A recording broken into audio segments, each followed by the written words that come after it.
এত কম টাকায় আমি গোলাপ গাছ কিনতে পারছি, এটা দিয়ে আমি খুশি, কারণ 30 টাকায় গোলাপ গাছ বাইরে পাওয়া যায় না। অবশ্যই আমার মাকে দেখতাম ছোটবেলায় খুব সুন্দর কাঁথা সেলাই করতো, তো ওইখান থেকে আসলে ইন্সপায়ার যে হাতের কাজ করব।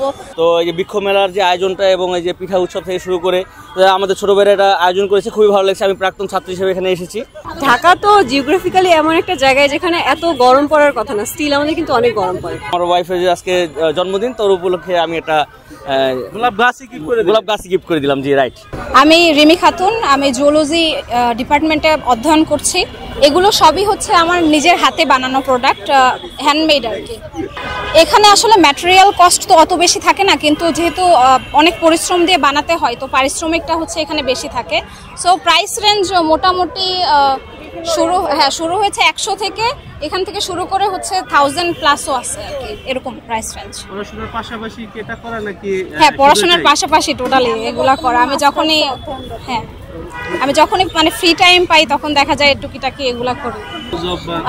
জব তো করবো ইনশাল্লাহ, কিন্তু পাশাপাশি বিজনেসটাও আর কি কন্টিনিউ করতে চাচ্ছি।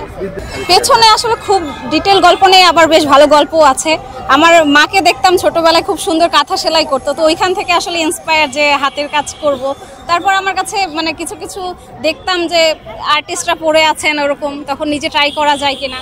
আবার নিজে পড়ার জন্য হচ্ছে মেইনলি আমি মেক করতাম। তো এরকম প্ল্যাটফর্মে আসলে আজকেই প্রথম আসা আমার। অনলাইনে আছে টুকটাক, মোটামুটি ভালোই পাওয়া যায়। আমার জার্নিটা আসলে খুব বেশি দিনের না, 1 বছরের মতো হবে।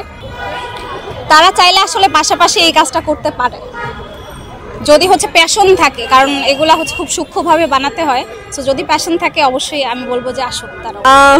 একটা গোলাপ আর একটা লেটুস কিনছি, এটার নাম যদিও জানি না, বাট এত কম টাকায় আমি গোলাপ গাছ কিনতে পারছি, এটা দিয়ে আমি খুশি, কারণ 30 টাকায় গোলাপ গাছ বাইরে পাওয়া যায় না। অবশ্যই 250-300 টাকা।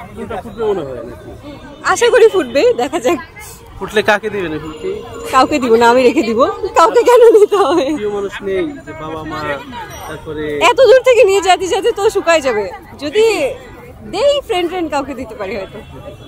আসলে সবারই কি গাছ লাগানো উচিত কিনা? বা অবশ্যই বেশি বেশি করে গাছ লাগানো উচিত।